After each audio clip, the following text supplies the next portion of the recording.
Well, thank you, Terry. It's a real pleasure to be here in Los Angeles, a city that is well known as a gateway to the world. And I'm also pleased to be here with all of you from the World Affairs Council, an organization with a proud legacy of facilitating meaningful conversation and action around critical global issues.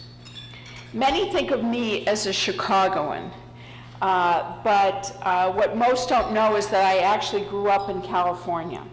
I came of age here as the state asserted itself not only domestically, but also on the international stage. From trade to financial services, innovation to entertainment, and much more, Los Angeles has helped shape how our nation's culture and our values are perceived abroad.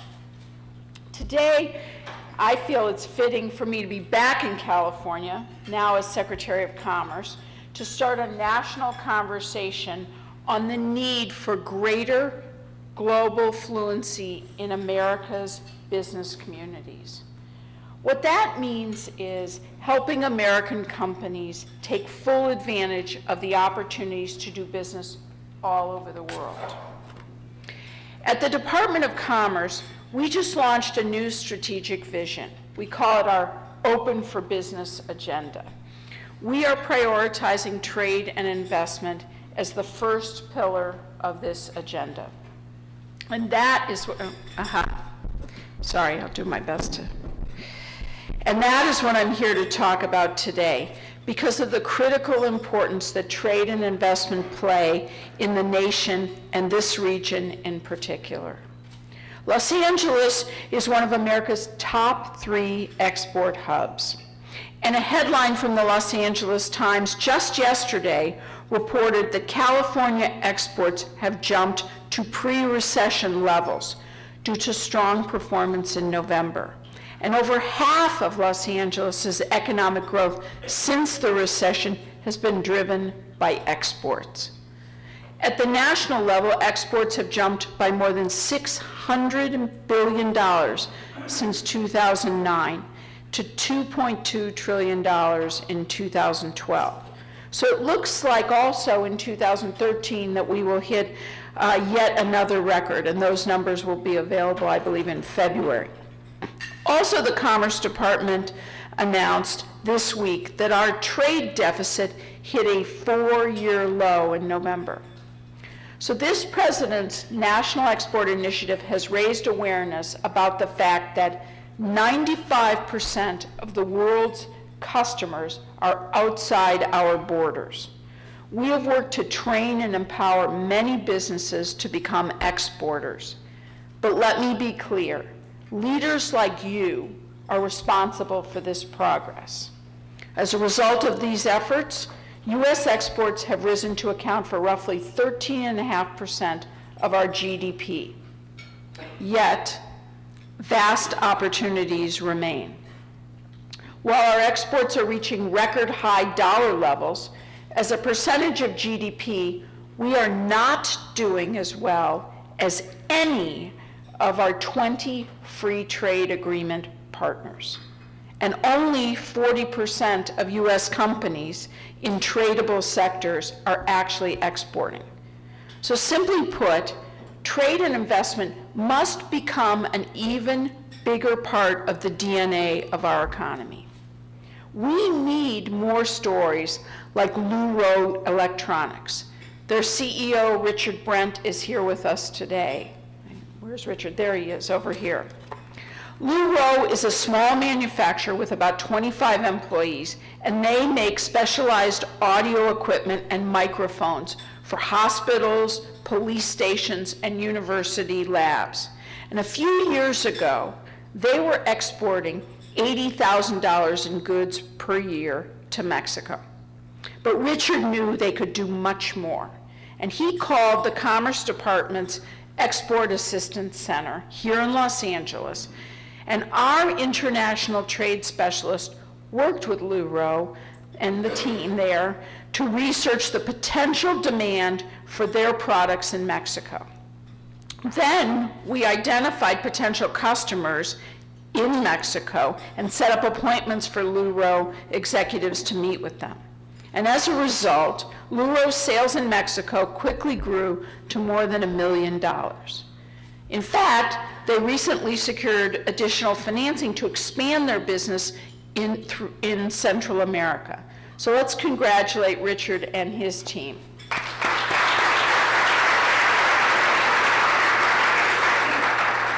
But I also want to recognize the folks from the Department of Commerce who partnered with Richard and give them a hand as well, because I think it really was that partnership that led to this success.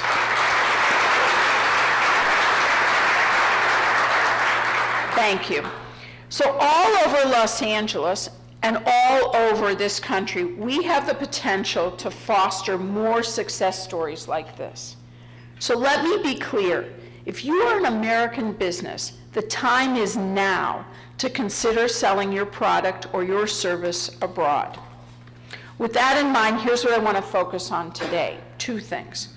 First, I want to talk about one region of the world where we can and should be boosting our exports right now. Second, I want to highlight how the Commerce Department serves as a partner to businesses all over the country as they look to sell their goods and services abroad. So today, more than half of America's free trade agreement partners are in Latin America. These 11 economies are fast growing with diverse industries, young populations, and each has a burgeoning middle class. These markets are fertile ground for more U.S. exports.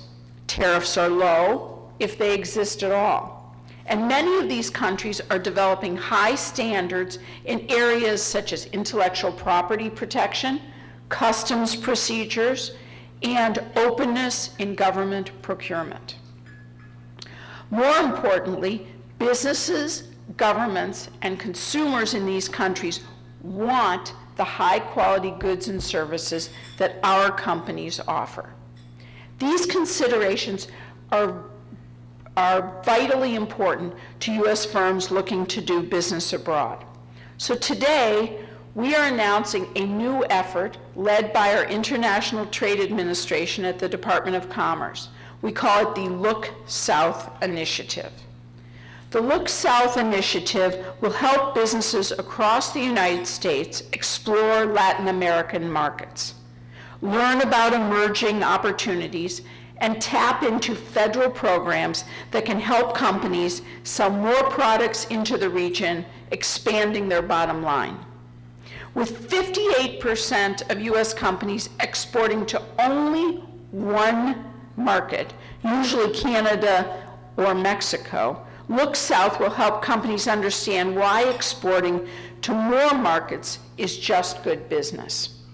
So while the typical business that sells to just one market generates roughly $375,000 in export sales, companies with 2 to 4 export markets have average export sales over $1 million. And those who export to 5 to 9 markets have average export sales around $3 million. So the first major event of this initiative will take place next month when Luro and 17 other businesses will join me and the Department of Commerce team on my first trade mission, which takes us to Mexico. As you know, the NAFTA agreement is now 20 years old. Over that period, trade with both Mexico and Canada has increased dramatically, and our supply chains along the border have become inextricably linked. Put simply, we make things together, with goods and components crossing our borders as often as 3 or 4 times before a product is finished. I am very involved in developing the next phase in our relationship with Mexico through efforts like our high-level economic dialogue, which was launched last fall by Vice President Biden during a trip we took together to Mexico City. The Vice President has been engaged in the region for decades, and he continues to lead the administration's efforts today in this critical work. Clearly, business opportunities are growing in Mexico due to a number of factors.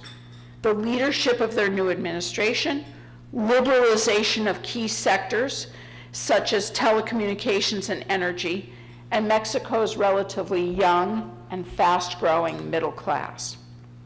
Mexico is a great place for any American company to consider their first international market. And if you're already active in Mexico, we want to help you look even further south. That's why in May, the Department of Commerce will help lead a delegation of hundreds of U.S. businesses to Trade Winds, a massive trade promotion event.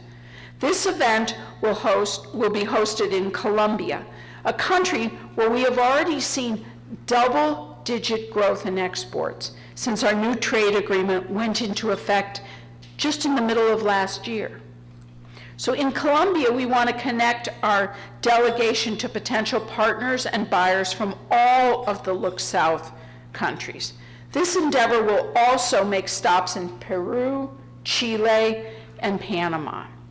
So you can find more information on this initiative at export.gov/looksouth. So I encourage you also, though, to bookmark that website for another reason.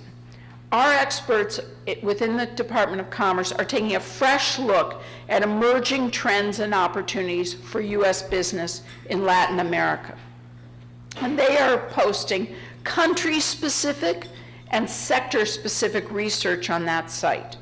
So for example, many of you already know that the vast opportunities exist in oil, mining, and infrastructure.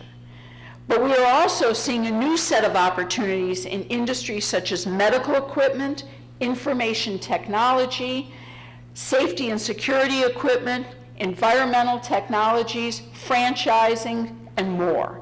So notably, these are industries where many of our small and medium-sized businesses are very competitive.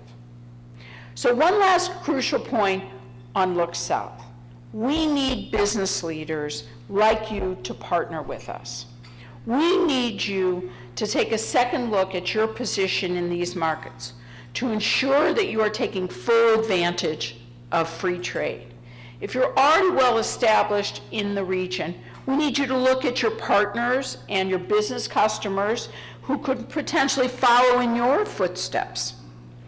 In addition, we need your help to reach out to other local groups and chambers whose members might just need a little bit of training in order to break into these markets. I'm pleased to say that the U.S. Hispanic Chamber of Commerce and the Association of American Chambers of Commerce in Latin America are stepping up to help with this effort.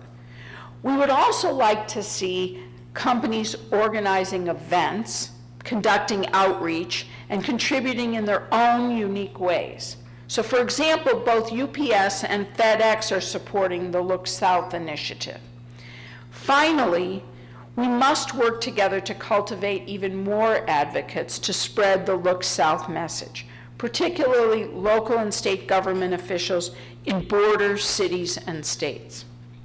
So if you have additional ideas for how to make this effort a success, please do not hesitate to reach out to Mike Masserman, and Mike is, I believe, in the back here, from our team. He leads our trade promotion efforts at the Department of Commerce.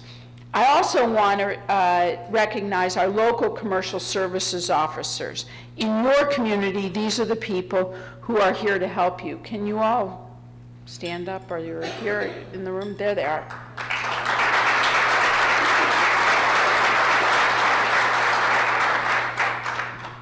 They are the team that can help you and your particular in this market if you want to take further advantage of the Look South initiative. There are many more steps that we must take to create the conditions for you to compete and succeed on the global stage. Let me give you 3 examples. First, we need to push forward with 2 major trade agreements that will open up vast new opportunities for American business.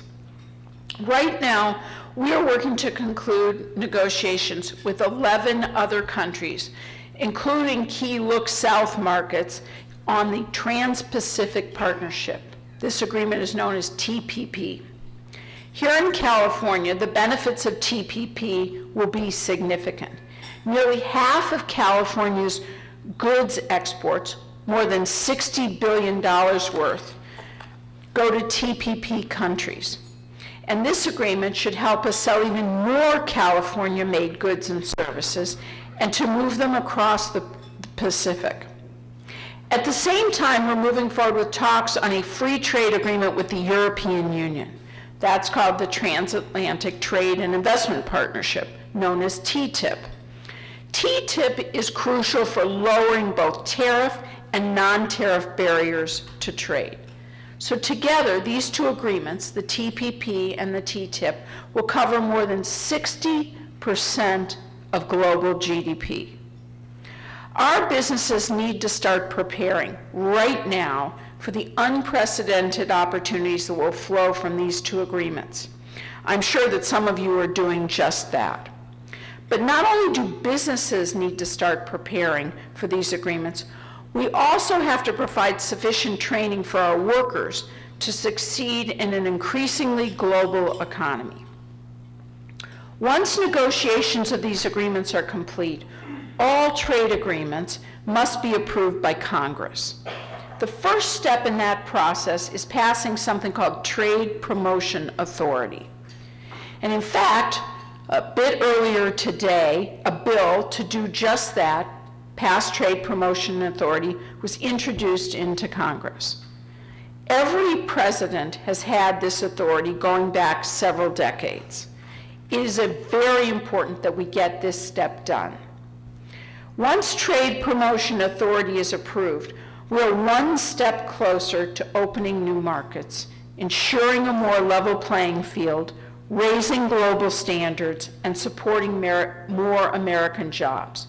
So I encourage you to make your voice heard on Trade Promotion Authority and these two crucial trade agreements.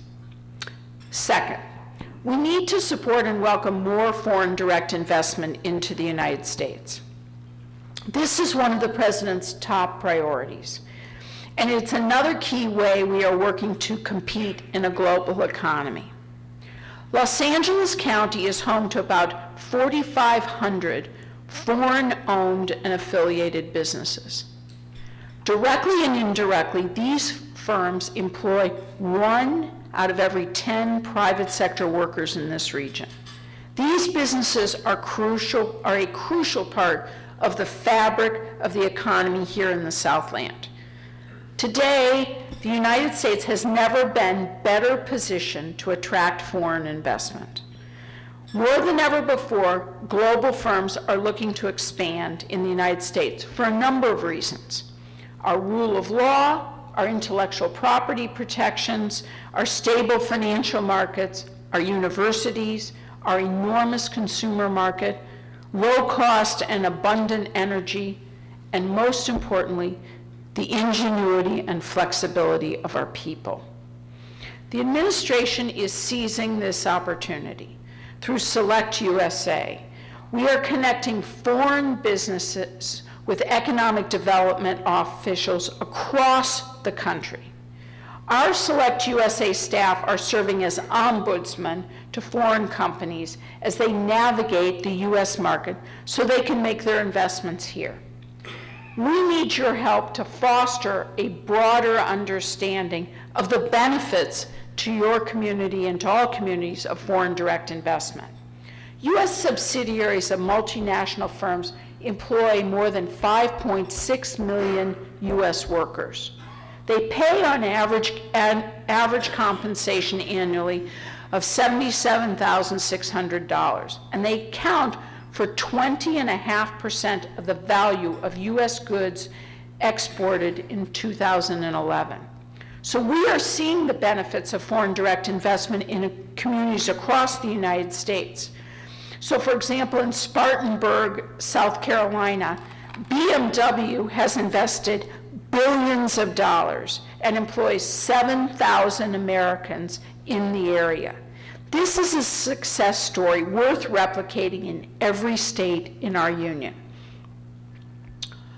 Finally, a third way that we can strengthen our competitive edge is by passing comprehensive immigration reform.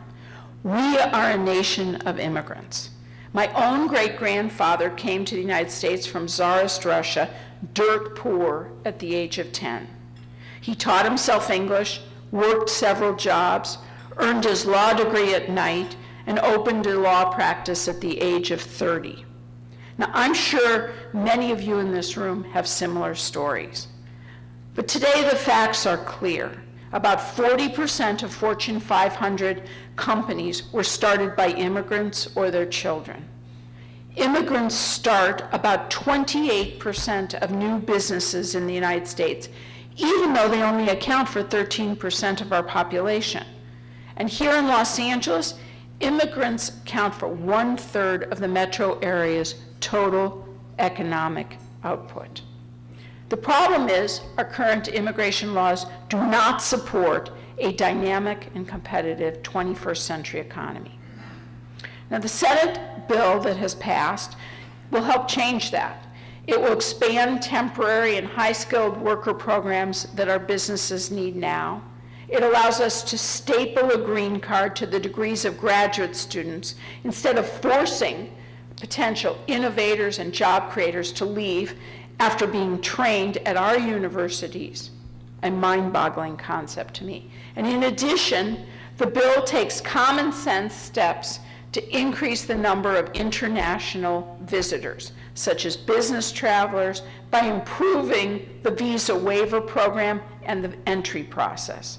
So overall estimates show that this bill will grow our economy by $1.4 trillion over the next 2 decades, while also reducing our deficit. Here in California, immigration reform could create 77,000 new jobs and boost the state's economy by $7 billion in the near term. So put simply, this must be at the top of our to-do list. So I encourage you to continue to make your voices heard on this subject. So in closing, let me emphasize this is just the beginning of a national conversation on the topic of global business fluency. As business leaders, we must include global markets, including those in Latin America, in more of our activities. Perhaps more than anywhere else in the country, business leaders here in Los Angeles, each of you, are poised to help us lead in growing our economy through trade and investment. I saw firsthand at a very young age how people from every corner of the world came to California to build ties of prosperity and friendship with the United States. America needs your leadership as we build a globally fluent, more competitive nation in the 21st century. So my commitment to you is this: the Department of Commerce and this administration will serve as your partner. We will be responsive and outcomes driven, and we will demand a strong return on investment, because we know that you demand nothing less of your own businesses. So let's work together to create the conditions for firms like yours to grow and to hire in the months and years ahead. And let's send a clear message to the world that America is open for business. Thank you very much.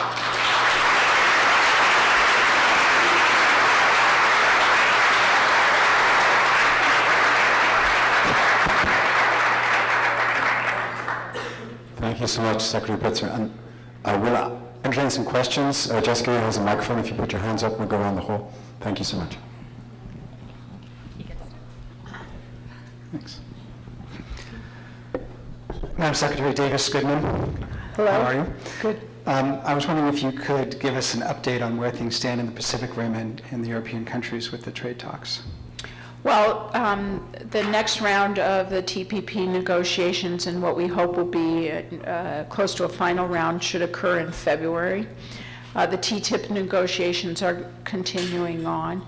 And Trade Promotion Authority, we think, is a really important part of us completing our negotiations. So the U.S. Trade Representative is very focused. He spent most of December in Asia, country by country, as well as a major set of negotiations. So they're very close at TPP, But there's work to finish up these agreements, and as you know, these negotiations, they're complicated because you're dealing with so many parties and so many issues. But they've closed a bunch of issues, and they have ones where they have sort of planned solutions for that they're working through now.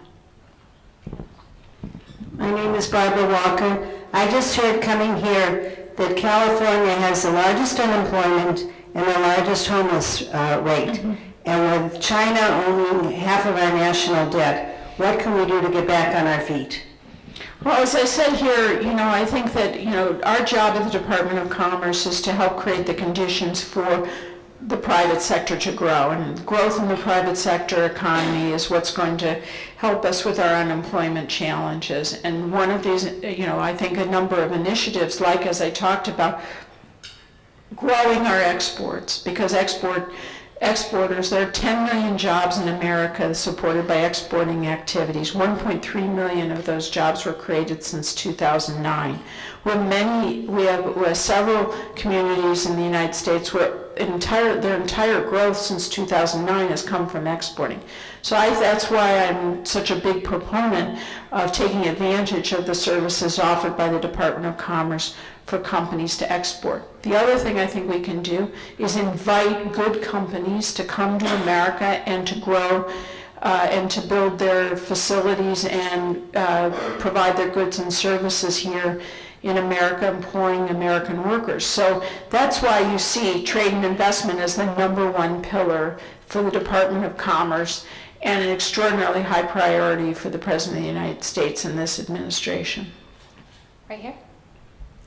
Hi, my name is Yufu Chen. I'm China Company Director for the R20 Regions for Climate Action, which is funded by the former California Governor Arnold Schwarzenegger. So I have a question regarding the U.S. and China trade initiative. I think that we're the #1 and #2 economy in the world. For our organizations, we are promoting the green business between the United States and China, but clearly there's some restriction for the green products to enter the United States, and I would like to know for the current administration, and especially when you the Secretary of Commerce, what will you do to promote the green business between U.S. and China? Because the China's environment is very bad. They demand U.S. technology to work over there, and also China is the world leading manufacturing hub for the world. It's really need to get the both trade. Thank you. Well, so I was in China the last week of December working with my Chinese counterparts on a number of trade issues, and we made a lot of progress in terms of intellectual property protection, in terms of government procurement processes, and in a number of different areas. In terms of products that are environmentally sensitive, we wholeheartedly support both Chinese and American companies making their products available in both countries. So we don't really, we're a proponent of that at the Department of Commerce. And if there's specific areas that you're concerned about, or things, or issues that challenges you're running into, I would suggest you talk to Mike Masterman over there on our staff who deals with issues of trade agreements, or not just agreements, but also impediments. Got one over here. Hello. Hi. In 2015, the Panama Canal reopens to significantly larger shipping. Has the Commerce Department done any studies as to the estimated impact to us here on the West Coast versus what could happen in the Gulf and the East Coast? I don't know the answer to that. Matt, do you know if the Commerce Department has studies on the impact of the opening of the enlarged Panama Canal? I don't know that we have studies. We certainly have people who are very focused on that and the implications to follow up, so you can talk to someone. I don't know if there are official studies that we have done. But we have experts on our staff who are focused on this issue. I mean, it's obviously a very significant issue, and one we've been working with in terms of economic development grants and other things. with a number of port cities to make sure the ports are ready to process these larger ships. It's a big, this goes to a very significant issue, which is the President's commitment to infrastructure investment. You've seen the Vice President, the President, the Secretary of Transportation, and me all showing up at our ports, trying to highlight the importance of our ports and the fact that we need to be ready to attract these kinds of vessels so that we can take advantage of the economic potential of them. But without having the kind of support that we need from Congress in order to make the investments necessary, it's a real challenge facing us. And I'm sure the Port of Los Angeles, the Port of Long Beach are well aware of it, as is the Port of Houston, which I was at recently. Right here. We'll follow up and get you what we've got. Hi, my name is Mariana Dellinger, and I'm an immigrant from Denmark. I'm also a law professor here. My question is this, now that climate change has been recognized to present many environmental but also financial both challenges and opportunities, what do you think the United States is going to do more officially to make sure that we're sort of stepping up to the plate more in the trade area and not letting others be the primary actors? I know that Germany until recently has been #1 in solar panel usage, and China is #1 in solar panel production. So what I would suggest that we make available to you is the President came out with his climate action plan and the details of that plan, which are really encouraging both the development of products and services that can enhance the environment, but also in terms of policy as it relates to activities that we're not going to participate in. But I'd like to get you more details about that. So I've got Matt, if you could follow up with those two folks, that'd be great. Hello, I'm Tim Schneider, the publisher of Sports Travel Magazine. And you touched on in your comments the importance of having a welcoming attitude. Could you talk a little bit more about travel as an export product? Because that's a very important industry here in Los Angeles. So we recently have highlighted the implications. First of all, travel is the largest export that service export that we have, and it's extremely important. I have the benefit of chairing two groups within the government. One is a private sector group called the TTAB, Travel and Tourism Advisory Board, which is made up of private sector leaders helping advise us on strategies, the border being one of them, and the experience of someone coming into this country. I know it's a high priority for your mayor, Mayor Garcetti, in terms of continuing to improve the quality of that experience. And then I also chair the Travel Policy Council, which is the I co-chair that, the interagency effort on travel and tourism. So we're right in the middle of the travel and tourism issue, the border being a high priority of that and that experience. In fact, I am holding meetings with the Department of Homeland Security to address this issue. Chicago has been a pilot site, and now it's being rolled out to other major airports for increasing the electronic experience at the airport as you enter. The question becomes, how can we, and having come from the hospitality industry, my view is you can do security and hospitality simultaneously, and that's going to be my pitch to our new head of the Department of Homeland Security, is let's explore and let's go to the experts in the world, and who are better experts at how to manage a line and have it be a positive experience rather than a negative experience than some of the companies that exist here and in Orlando. So how do we, in fact, what I'm trying to say is there are multiple things we can bring to bear on the challenge. One is technology, which is getting rolled out as we speak, and I met with the head of the Customs and Border activity in Chicago at the airport there, which has a huge, and he said that the technology has brought wait times down in half, so it's been massively effective, but frankly, that's not good enough. We need to continue to make that experience better. So high priority within the government. As you can tell, it's an interagency effort. And it's also intergovernmental. It's a high priority between the Mexican government and ourselves and the Canadian government.